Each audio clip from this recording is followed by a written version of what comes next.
Here we are. Welcome everyone for another exciting session. We started this morning celebrating Earth Day, the 50th anniversary of Earth Day, starting from China and then to Japan, India, and then Singapore, Morocco, Ethiopia, Russia, the Emirates, and then Europe. And then we landed in New York, where we were talking about peace and food security, and then food waste and creating awareness on tackling this huge issue. Then we were talking with sustainable gangsters, professors, teachers, doctors, chefs, people that from big institution, world institution, to families and communities are really trying to feed the planet in a better, in a sustainable way. So today we decided to celebrate Earth Day together with FAO with this very long journey, this 24 hours marathon around the world. This is one of our global missions. So with the Food and Agriculture Organization, we hosted this incredible journey. And now we are landing in Chicago. I'm super glad to invite all my friends and colleagues of the Food for Climate League to come on stage with me for an exciting session to talk about food and climate.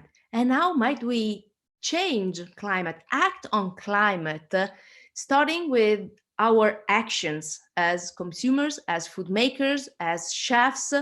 And so we're going to talk about the Food for Climate League. So please, Eve, come on stage. I will leave you the virtual mic, and I want to step back and enjoy this session. Okay, go rest. You deserve it. What a great event you've been putting on. I'm just going to share my screen so that everyone can see the slides that we have put together for you guys. And I'm excited to kick things off and present the Food for Climate League. So today I am joined by Sophie Egan, we'll go through this a little bit later, but she is an author and a strategist for the Food for Climate League. I am the founder of the Climate League and also an author. And what is the Climate League? We're a brand new nonprofit, and we are working to identify the best communication tactics and avenues for engagement that can ideally catalyze a global movement towards climate beneficial eating, right? We want more people to be eating foods that are better for the planet. So what does this really mean? We believe that we need to completely rethink and reframe what climate smart eating is. We want to make it easier for people to partake in, and we want that message to be relevant to the habits and lives of everybody. Our goal as an organization is to create those communication tactics through ample research of behavior change mechanisms, consumer psychology, innate well-being needs, and then test them with partners and sponsors. So we're really hoping to land on narratives that celebrate delicious, healthy, brag-worthy foods that are both great for us and great for the planet. We have an awesome team together at the Food for Climate League. Again, I founded the Climate League back in 2019. We have some stellar founding board members, Lisa Feldman and Dorothy Shaver, who are on the call, who will be bringing in later in the conversation. Sophie Egan's here, who is our director of strategy. Amy Cull, who has, I think, like 30 years in food PR.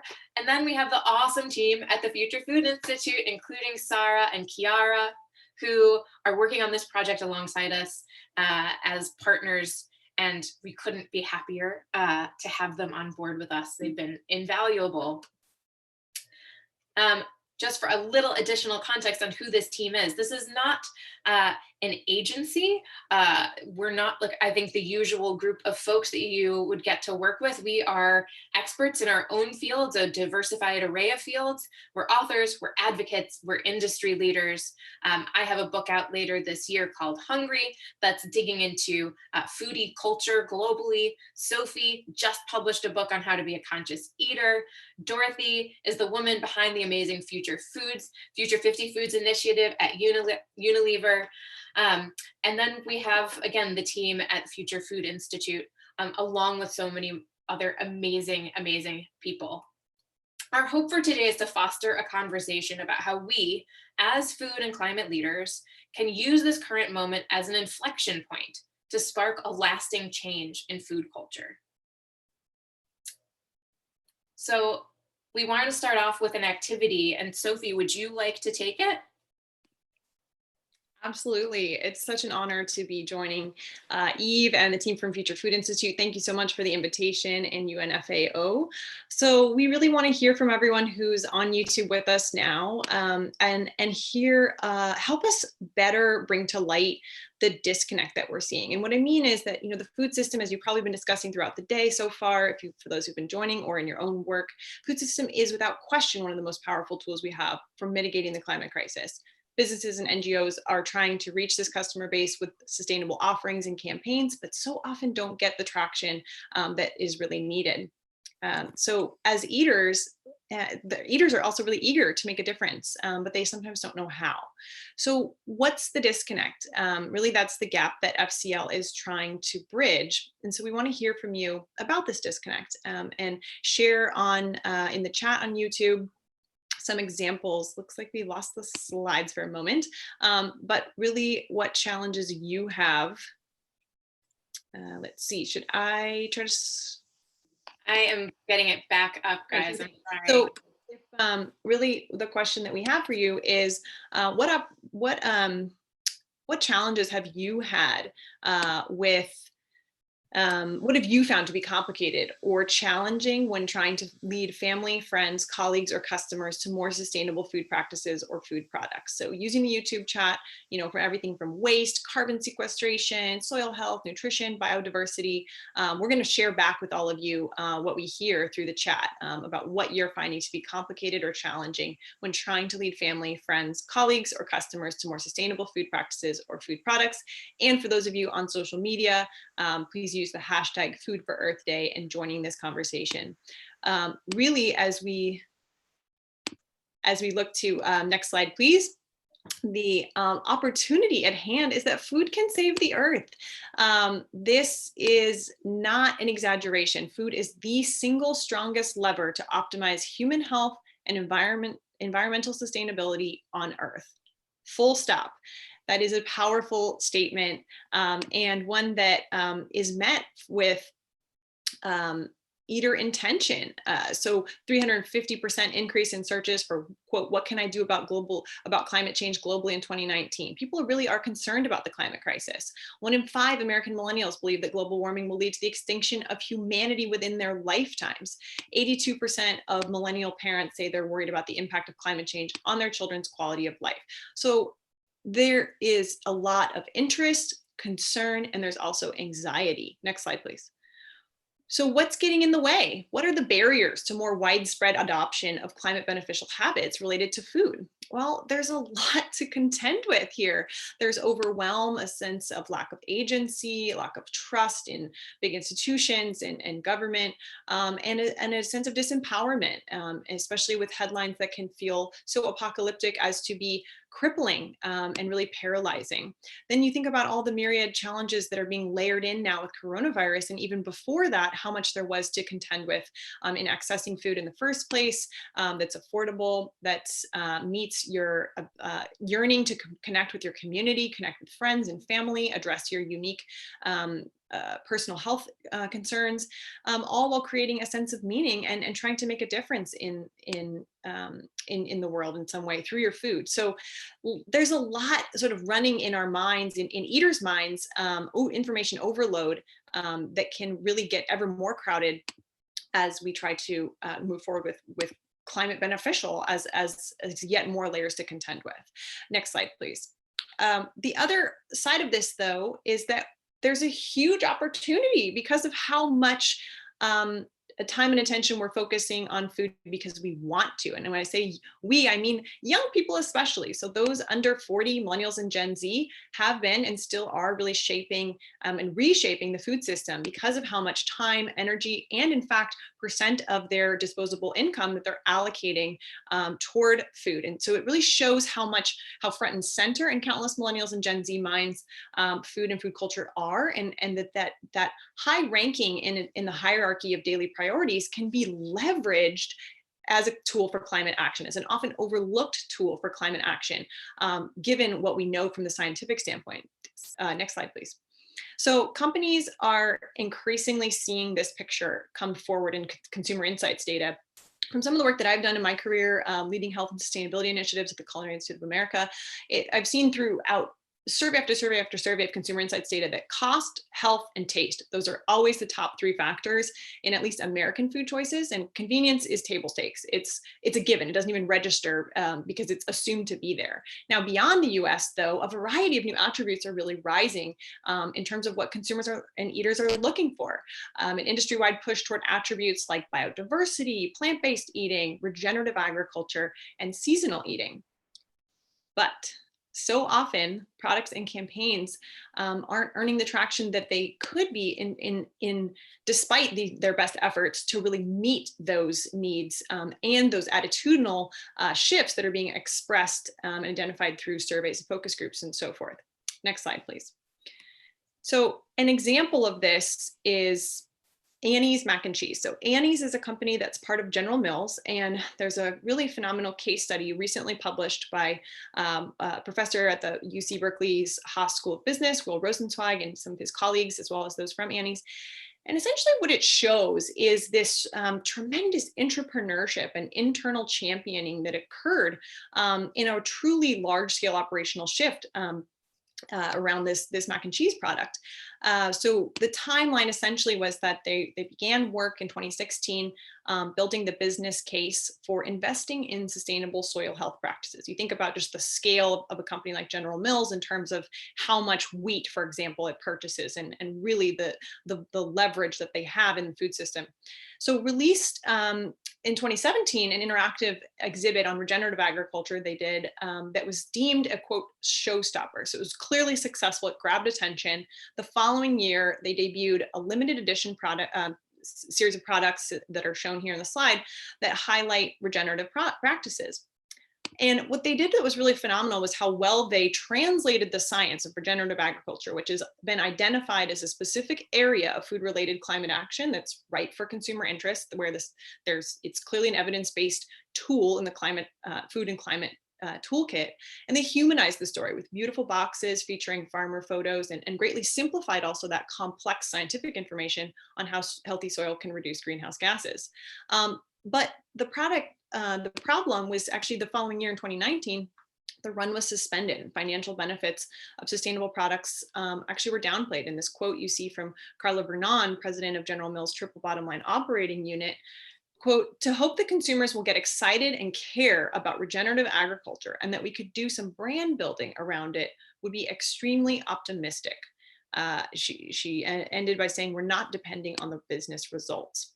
So this product pipeline is not over. It just hasn't been taken to the next level of market penetration. And I think when we at the Food for Climate League really sit back and think to ourselves, imagine a world, imagine the possibilities of our foodscapes if everywhere eaters went, grocery stores, convenience stores, fast food chains, food service operations, if they were presented with as many options like these that were objectively great products and happen to be more sustainable. So it's this huge opportunity to really break through across grocery shelves, across food service, and reach parity in terms of ubiquity and widespread uptake of more sustainable food products compared with the default choices of the traditional versions. It's like all the raw ingredients are there at this moment in time to link food and climate and empower eaters with products, but something's missing. Next slide, please.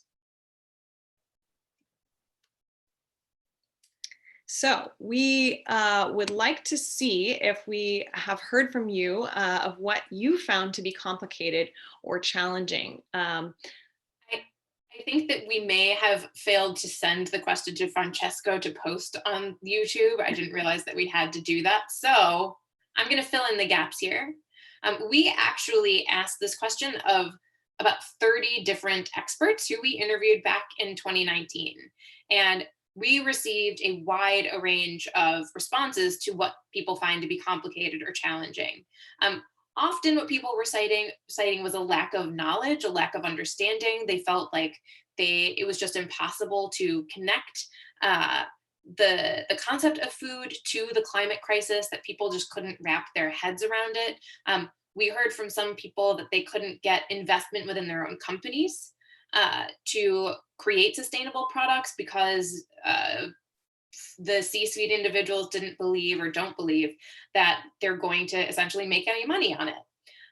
We heard from people who said, well, we actually have invested in those sustainable goods, and kind of like the Annie's example there, we didn't get the pickup that we anticipated, and we're knocking our head against the wall saying, why isn't this getting through?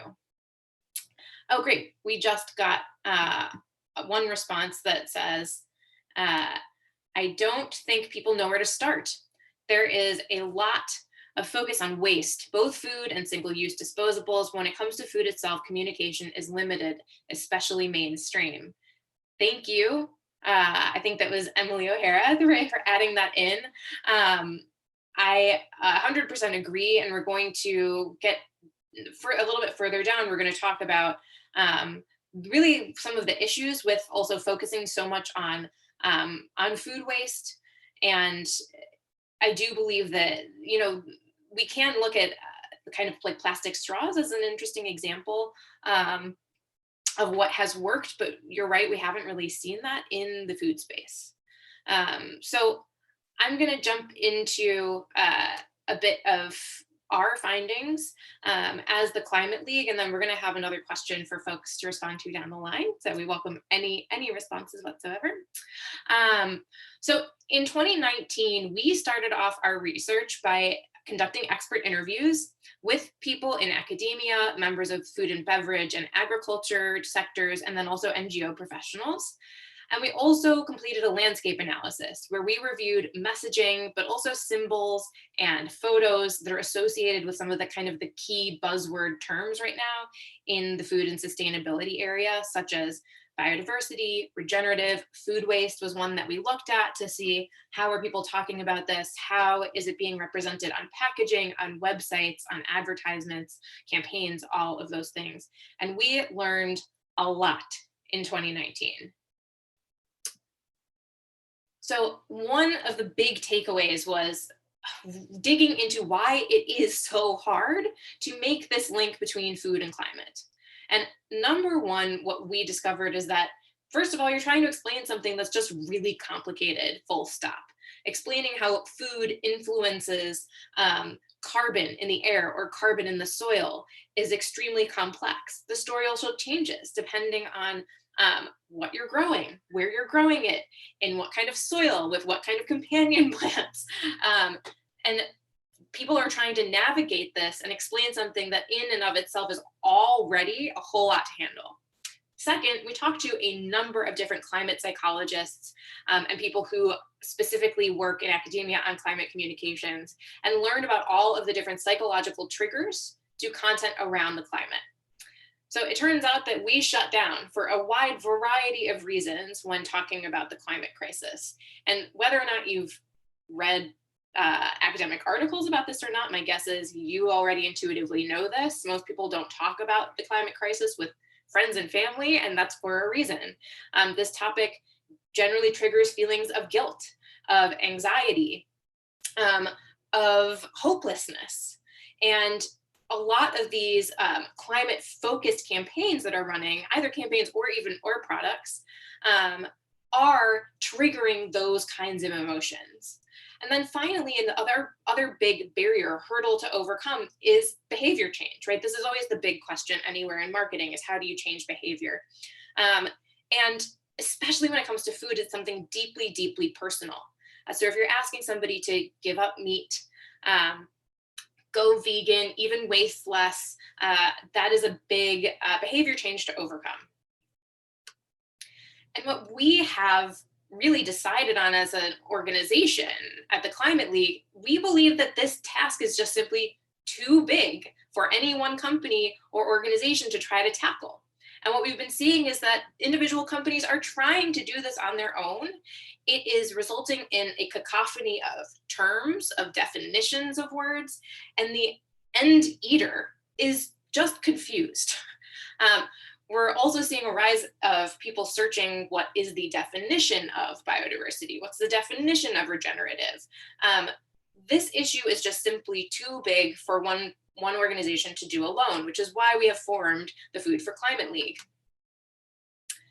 Also, through our initial research in 2019, we came upon three major, what I would say are mistaken assumptions that many people are making. One is that everyone will take action around climate if they're just educated about it. We all know that human beings don't do what's good for us often, right? Just because you tell somebody that that hamburger is going to make them more susceptible to cancer or heart disease does not mean that they're going to stay away from the bacon cheeseburgers. It's the same thing with the climate. If you tell somebody that they shouldn't be wasting X, Y, and Z food because it's bad for the planet, we're not rational beings. It doesn't mean that they're going to immediately stop their behavior. It also doesn't mean that education alone is the fix. Number two, mistaken assumption, that you have to talk about the climate to stoke climate beneficial behavior change. Again, this is really a learning about the psychological triggers of talking about the climate. Do we need to always bring it up in order to guide people towards making climate smart changes in their eating behaviors? We don't think so. Number three is that eating sustainable foods and sustainable eating practices only resonate with a small part of the population. This really, to me, was one of the most inspiring parts of our findings, which is that there are cohorts globally who are not being targeted with the current sustainability messaging, who are eager and waiting to participate. I think just one small example of this is the African American community in the United States, who are leading the way in terms of vegan diets. Yet I have yet to see a major organization really targeting that group of people and also calling them out and saying, you guys are leading the way. There is just a ton of opportunity here to be diversifying the conversation and democratizing the conversation. So I'm just going to flip this around and say, what would communications look like if we assumed, number one, that everyone already knows that this is important and feels that this is important. And I would like you to also, while we walk through these three, perhaps think about a sustainability initiative that your company has worked on, your organization has worked on, or even an argument that you've had with like your dad trying to convince him of something, right? So what if you were to redo that? And what if you were to assume that this person, this individual already knows that this is important, that you don't really have to bring up the climate, that there's another argument perhaps to be making, that there's another angle to be taking. And number three, that this person or everyone, they already care. All right, how would your message change if you are assuming that they already care, they already think it's important? And Sophie, I'm gonna hand it back to you. Yes, so with that new set of tools, with an entirely new narrative, a new communications framework, we could capitalize on the unique attributes of this moment in time. And from the point of view of the Food for Climate League, the time is truly now to thoughtfully shape the narrative and connect the dots between food and climate in order to generate meaningful shifts in our food system. And a couple of reasons that we see that the time is now. So there is no planet B. You saw that in climate strikes, right? Just the groundswell and pressuring public officials to take action. There's so much been growing movement among young people in particular in addressing the climate crisis, which a couple of statistics, probably not necessarily new to some folks on this call, but are always helpful reminders, is that food is a powerful tool for mitigating the climate crisis because of the outsized impact it has. So number one, it is the number one cause of nature loss, the food system that is. Food and agriculture industries account for a quarter, 1/4 of greenhouse gas emissions. And 2 billion people are overweight or obese at the same time that 2 billion people suffer from micronutrient deficiencies. And these are directly linked, they're direct cause of the amount and types of foods that are eaten. This is often referred to as the triple threat, right, of climate, malnutrition and hunger and obesity. And all are really at that intersection with food. And because so often what's good for the climate is also good, or if what's good for planetary health is also often in hand good for human health. Next slide, please. So the time is now in that there is ever more evidence that the climate crisis is much like the corona crisis, an emergency. If it were called an emergency, that may help, and language, of course, matters. But there's also so many other connections with the current moment in time related to the coronavirus crisis and pandemic, and that, there's so much yearning for a sense of autonomy. We're seeing how what I do affects you, affects my community. We're all watching nature heal itself. We're feeling this greater sense of interconnectedness as a global community, the greater sense of the collective, the greater good. In the US especially, this is rather new for a very independence-oriented, individualistic society to be so interdependent. And then there's so much interesting new habits that we're watching perhaps ourselves subconsciously or consciously take on. And many of us in behavior change, sort of the science of behavior change, is that we're primed for big changes in our behavior, because there's going to be this big reset, right? As we recover, as we build resilience. And it's often been said, it's not just an opportunity to go back to normal, but to create an entirely new normal. And that really relates to the role that food plays in daily life. And it's not that it's only up to individuals by any means. There are policy opportunities at this time. There are systematic changes. There are company and organizational opportunities. By no means is this all silver linings. It's just that with this upheaval, there is great new chance for shifting the future direction. So we want to engage all of you in an activity now, a second activity that looks at what opportunities do you believe, from your perspective, what have you noticed this current moment offers in terms of connecting the dots between climate and food for lasting behavior changes? And what we mean is we're seeing things like yeast, baby chickens, garden seeds be in high demand at this point. Baking is a very hopeful activity, for example. On the flip side, we're also seeing folks turning to comfort food, and that can often mean junk food. There's cooking at home going up at the same time that waste is going up because of a lot of sort of stocking up and buying in large amounts. A seeming dichotomy there, but both of these are happening in parallel, right? And yet also really a yearning again for that return to prior state of normalcy. So please, in the YouTube chat or through with the hashtag Food for Earth Day, if you're with us on social media, let us know, and we'll report back on the unique opportunities that you believe this moment offers for connecting the dots between climate and food. Thanks, Sophie. So I just want to jump back into what we're doing as the Climate League in this moment to capitalize on this opportunity. First of all, we believe that you can't just educate people, we have to engage. And what does this mean? Going back to where we started, we need to reframe what climate beneficial eating is. We need to make it easy to partake in and make these habits relevant to all people. We need to democratize this. What if we, meaning those in the food and the climate industries, what if we had a narrative that spoke to people who are concerned with stretching every dollar, who are facing food insecurity, and are also the people who are most likely to be impacted by the climate right now? If we had a narrative who spoke to people who are focused on their personal health and diets, who want to get the most amount of Instagram likes, who are feeling a loss of connection to home or community, who are yearning to make an impact. We have the opportunity here to create new narratives that can speak to each of these people, each of these very natural need states.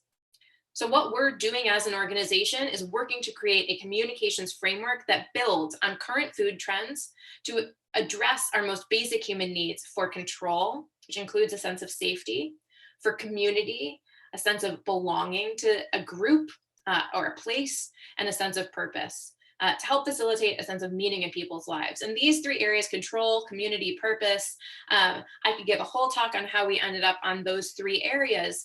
But if you look at research in human well-being, human flourishing, folks in psychology, all the way to neurobiology, there's some really interesting studies out there, will show that in order for us to feel well, each of us needs to feel in control, like we have a community, and purposeful. And our goal within the Food for Climate League is to create new food and climate narratives that will speak to each of those different need states. Who's going to benefit from this? Well, first of all, every eater is going to benefit from this. By creating new narratives, we're again going to democratize sustainable eating, and we want to help people feel more in control of their own well-being, help people feel bonded to others, help people feel purposeful, all through food culture. Meanwhile, this already is happening in food culture. We just want to build on what's already there. And we're going to do that by tapping into intrinsic needs. Again, these are things that we all have, no matter what, where you live, what your background is, what your socioeconomics are. And through this, we can guide people towards behaviors that are innately rewarding. On the industry side, for businesses, for governments, for nonprofits, we want to share our communications framework with you. In fact, we want to build our communication framework alongside you. We then want these folks to be implementing these concepts in their own products, adapting them to their own business strategies, their own campaigns.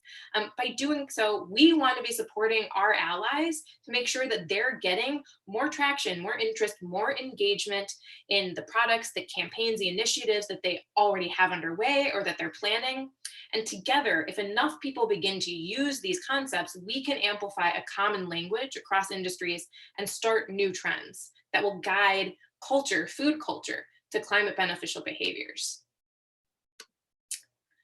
So I also want to introduce a little bit of the framework that we've already started to develop. So we have a draft framework that we wrote in 2019 based out of our first round of research. And we have a number of different, I would say, tools, recommendations within that framework. And right now I just want to talk you through one of them, which is highlight the positives. And this goes back to what Emily was talking about in terms of food waste. There's a lot of conversation about food waste, a lot about less meat. During the presidential debates earlier, those are really the only two food themes that came up. Both of those things are about loss. It's about what you don't have. It's about giving things up. And what we have found through our research is that it's really important to be highlighting what's there. Forget about what's missing. In the food space especially, we are not taking advantage of all the tools in our toolkit, all the colors, all the flavors, all the textures. We're not taking advantage of the varietals that are there for the taking. I'm sure that many of you know the statistic of 75% of the world's food is generated from only 12 plants and 5 animal species.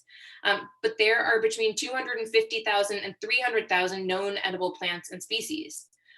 We should be celebrating the textures, the flavors, the colors, the nutrients, and the stories of these foods. By doing that, you guide people to more biodiverse eating. You can guide people towards a less meat way of eating, but you're not talking about what you're giving up. You're not saying give up your hamburger. You're saying eat this awesome, amazing, Instagrammable, delicious meal that you can brag to your friends about. Here we also just have a couple quotes there from our experts. Our key focus areas moving forward are these 4: nutrient-dense foods, heritage foods, imperfect, and climate beneficial. These are the 4 things that we will be researching in 2020 that we are looking for sponsors to work alongside us with. These are the areas that we believe hold the most potential to speak to people across demographics. The issue is, some folks are already talking about these things, but we need a new way of talking about them. So our plan for 2020 is to workshop and ideate with the help of Future Food Institute and a few of our other partners, including MCURC, to workshop and ideate these concepts. We then are looking for different sponsor organizations, companies to help us prototype and test these. We want to get things out into the world as quickly as possible. We'll then refine, and then we'll share and implement our high-level findings for anyone to use. So I am curious to see if we've had some responses to this question, and I know that we are running out of time. But in terms of opportunities, I'm seeing, oh, sorry, go ahead, Sophie. Yes, absolutely. So we did have a couple responses here. So we saw that Lofrolo suggested that better understanding of food supply chains is an outcome of this current moment with shortages. I do think that's really interesting that probably the term supply chain is used, only among professionals up until now. And now with many, many news stories highlighting this and highlighting the waste and the ways that the inagility or inability, rigidity perhaps of a lot of large scale food producers in terms of really having almost two food systems, one that's for retail and one that's for service. This is largely a new concept of the supply chains that are behind the food that lands on shelves, that arrives at our doorsteps. Kelly Weikel, and apologies for probably butchering your name, suggested that I think COVID has reinvigorated interest in cooking at home and buying local, or even hyper-local as it relates to home gardens. And I think a lot of those behaviors will linger after the pandemic. End quote. I think this is a very fascinating area ripe for research of which of these behaviors will we abandon and which will really be sticky, as a very kind of marketing term, right? But this is a fascinating concept, and especially with home gardens and the notion of food sovereignty, greater connection to food, greater self-sufficiency. Perhaps it was forced with some of the cooking, but perhaps even greater food literacy as an outcome of this, which could get to that first piece of education being sort of a baseline, but not the point of purchase tipping point factor in a food choice. It's sort of in the background and could be a part of that unifying language. And then Sandra Mazzo said right now, quote, people are buying bulk and trying to minimize trips to the supermarkets, cooking at home, using what they already have in their pantries and refrigerators, and growing some vegetables, end quote. So very similar type of observation there. Thank you so much for those who joined us in the chat. So now we're going to bring in two other really phenomenal voices into this conversation. We are really fortunate with Food for Climate League to be working with Dorothy Shaver, who heads up food sustainability initiatives at Unilever, and Lisa Feldman, the director of recipe management for Sodexo, one of the largest food service companies. And we've asked them ahead of time these two questions. Why do you believe the work of the Food for Climate League is important? We're not leading the witnesses or anything like that.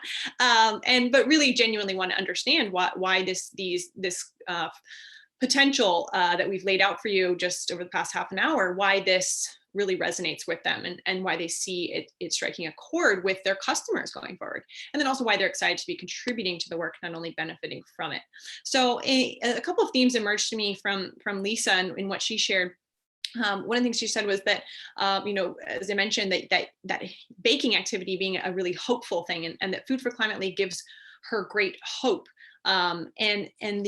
In terms of the need, she said, despite both industry and consumers being motivated to make climate-friendly choices, there's no universal shared language to help anyone make decisions about what really is the best option for the planet and for one's personal health. So Eve talked about that quite a bit. And it's truly that bridge that Food for Climate League is trying to serve, is to that gulf between those two. So she says she feels it's the best roadmap to market sustainable eating and could be almost like, quote, easy button for the food industry. So Lisa, I want to bring you in here and briefly just explain your role at Sodexo and just how many millions of meals you oversee and across what populations, because I want to understand from your perspective what makes you believe that climate-friendly eating can go mainstream and why such a roadmap would have value and for whom. Wow, that's a very broad question. So I think that, I mean, just to take a step back and talk about what I do. I am the director of recipe management for Sodexo North America. I am responsible for making sure that all of the menus that we write for all of our business gets formalized and then pushed out to operations for them to make amazing, delicious food. And I think that part of the issue that we're having as an organization, and again, we serve all demographics. I mean, you name it, we have a menu and probably a clientele for that demographic. So we go all the way from daycare centers and elementary schools all the way to senior centers. So cradle to grave. Well, and even beyond that, I mean, hospitals where, people are having babies. So literally cradle to grave. And I think one of the things that FCL affords us the ability to do is to have a common language to talk to both operators and consumers about why climate beneficial eating makes sense in a way where they don't even maybe know it's happening through the sharing of menus and delicious food. I think that, one of the things that is really obvious to me is that we have a way of talking about nutrition, right? Where we're really focused on calories, fat, sodium. Those are things that like universally you can talk to almost anyone about, and they have a general understanding of, I should probably eat less sodium. I should probably eat more fiber. You can show them, a chart of calories and, have them and sort of nudge them to make a better decision. But that doesn't exist really for climate friendly eating. So to me, that is the role of this organization, is really to come out with that lexicon of food terms and also tools for operators to be able to put out a food offer that just looks delicious and then transparently, is really climate beneficial. That's great. Well, I have a chance here just to ask you one quick follow-up question, which Sure. is, you mentioned between food service operators and eaters, and is there, why, and the comparisons to nutrition. So what, based on your experience working through so many different eater populations, what is it in your gut or in terms of what you've seen out there that makes you believe that common language would enable the broad scale shifts that we've talked about? Is it because it happen on the health side, or is it sort of something else?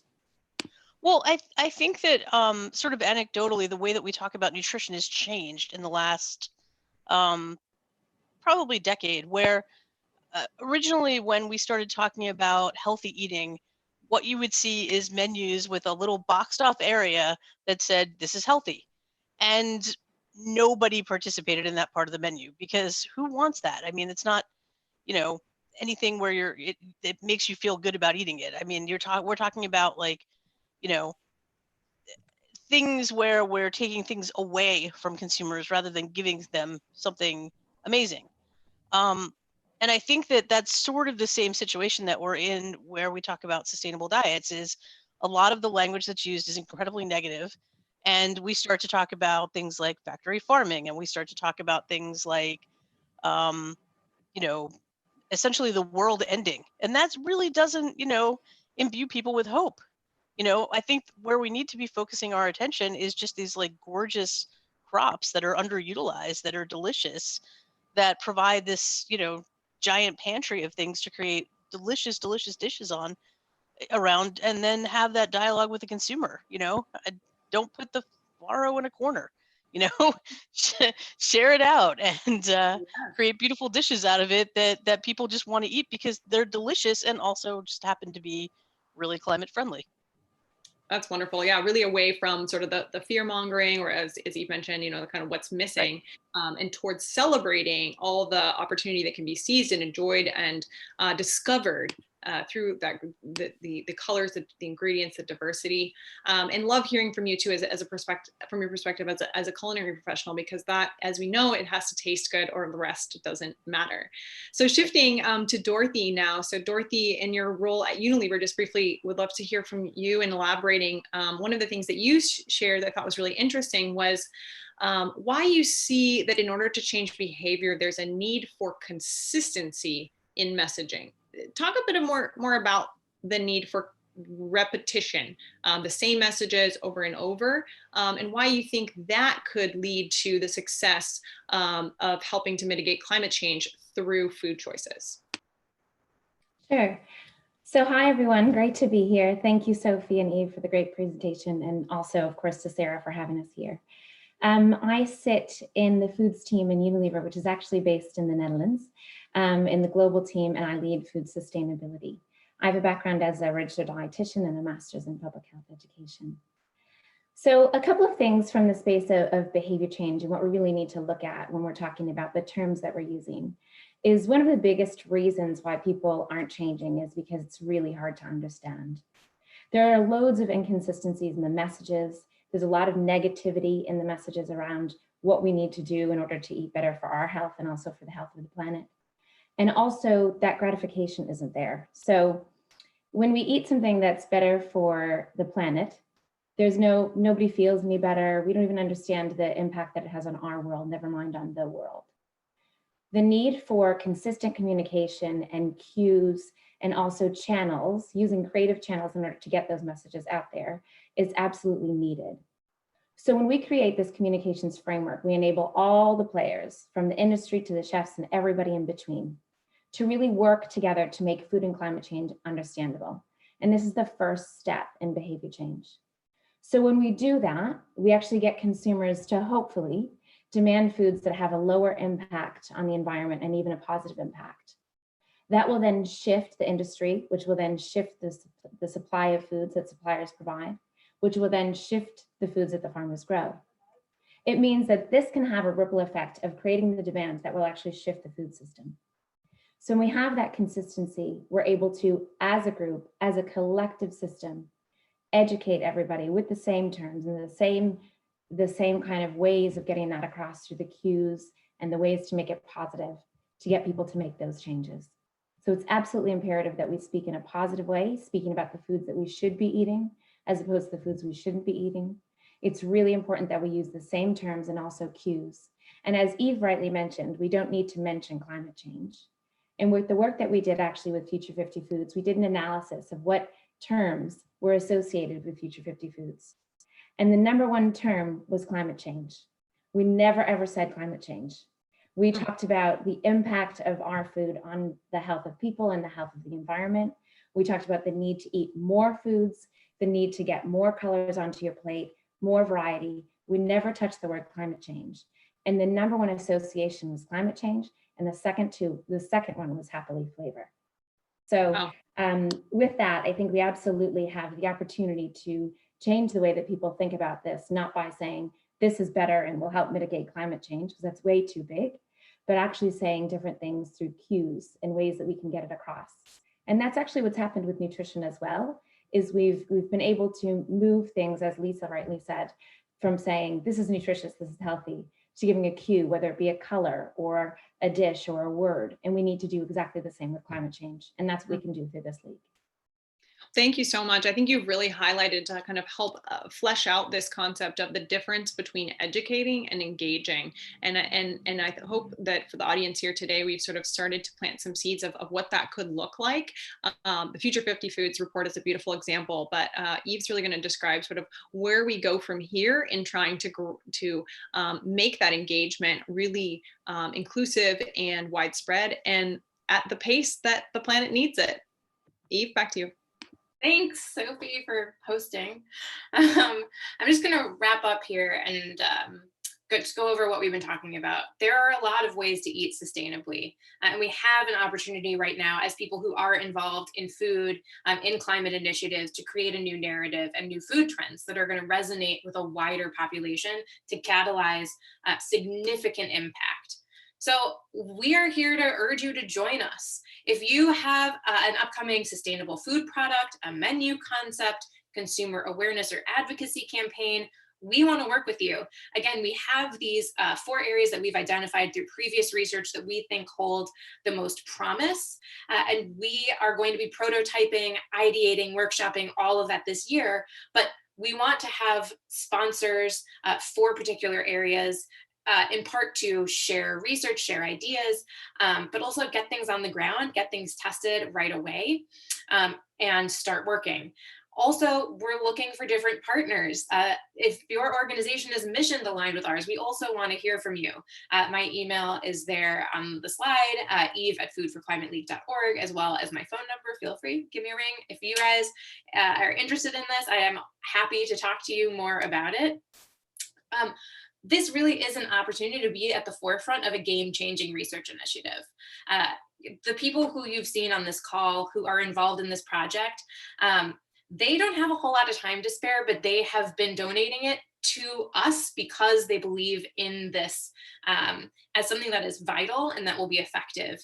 We really, really believe in it, and we're trying to get as many like-minded folks on board with us to build out a robust research platform and then application platform. If you are joining us, you'll get to work with cross-industry experts and thought leaders. You'll receive unique consumer insights. You get the chance to prototype these strategies before anyone else. And really, we're trying to put together a league of trailblazers who can help us create that new food and climate narrative. So Sarah and Chiara, thank you so much for giving us the opportunity to share this during this past hour, and we're looking forward to the hours to come.